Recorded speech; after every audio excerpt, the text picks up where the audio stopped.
Le monde du vivant avec Jean-Yves Cretin, qui est entomologiste et donc spécialité des insectes. Jean-Yves, bonjour. Bonjour.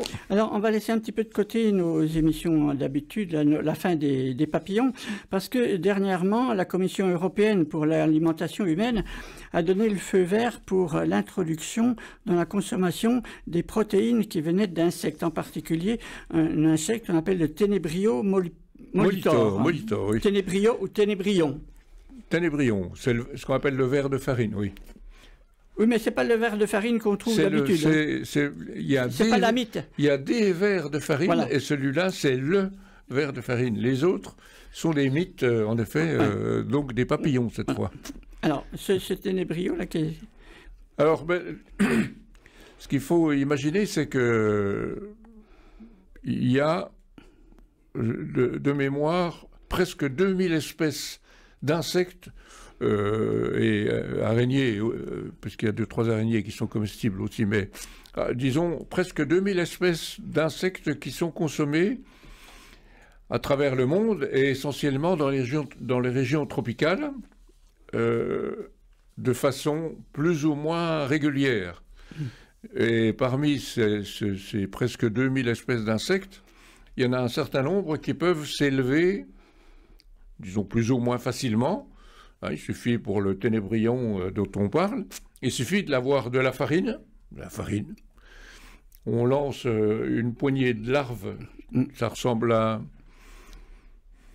difficile à exprimer. C'est jaune pâle, couleur miel. 3-4 cm. Un corps annelé, des petites pattes bien visibles. Ça ressemble à une chenille, mais sans poils, lisse. Et c'est une larve de coléoptère standard. Ouais.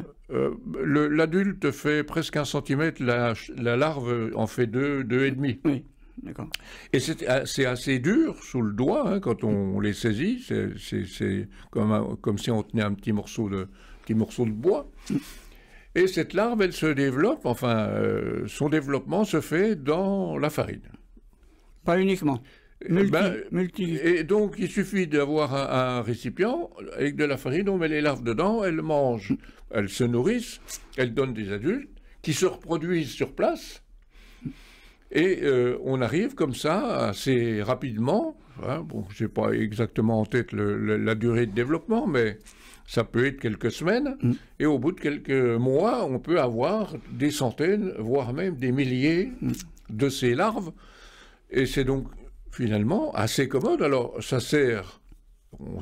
Il y a déjà des élevages. Moi j'en ai fait autrefois aussi des élevages de vers de farine. Et c'est un aliment qu'on peut distribuer aux oiseaux de cage ou à des animaux domestiques. Et puis, évidemment, comme c'est riche en protéines, ces insectes sont riches en protéines, en acides aminés, c'est une alimentation qui peut être intéressante, d'autant que, c'est ce que je disais tout à l'heure, il y a plusieurs centaines d'espèces qui sont utilisées de par le monde, on voit bien qu'il y a un potentiel pour alimenter notre humanité à nous, c'est-à-dire nous qui gaspillons, et nous demandons comment on pourrait sortir de manger de la vache, du cochon, du poulet, etc. Donc l'idée de la Commission européenne, ça a été de provoquer des études sérieuses, pour savoir, si c'était jouable d'un point de vue économique. Bon, moi j'en doute un peu, mais je ne suis pas économiste, donc je ne discuterai pas là-dessus. 2, si c'était dangereux pour la santé. Alors c'était évidemment la grosse question. Est-ce que manger de l'insecte à l'état de farine ou à l'état de larve, ça peut être dangereux? Bon, c'est pas plus dangereux que le reste. Évidemment, il y a la transmission possible de parasites ou de champignons, de trucs comme ça, si j'allais dire la chaîne du froid, si la façon de les élever était correcte, ça n'existe pas. Il y a des problèmes d'allergie possibles, comme il y a des gens qui sont allergiques aux œufs ou à certains fruits. Donc la Commission européenne, en effet, a dit, finalement, on peut tenter de promouvoir la farine ou certaines larves d'insectes une fois grillées, où on détruit éventuellement les germes pathogènes qu'il pourrait y avoir, pourrait entrer dans l'alimentation humaine.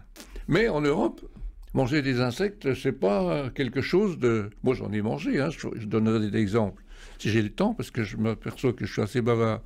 Donc, manger des insectes en Europe, c'est pas... C'est pas notre habitude. Non, mais on mange des escargots, puis des grenouilles. Oui, non, mais puis encore, on est bien quand même les seuls, parce que les Anglais se moquent assez de nous. Eux, ils mangent des choses tellement mauvaises qu'ils peuvent se foutre de nous, mais nous aussi.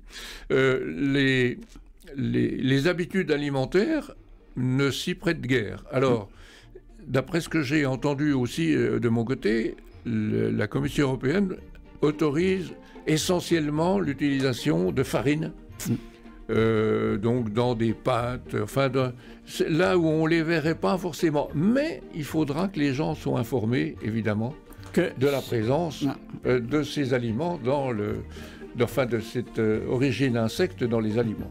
Merci Jean-Yves pour ces informations sur ce Ténébrio molitor. Oui, je donnerai quelques exemples, puisque moi j'ai mangé de l'insecte.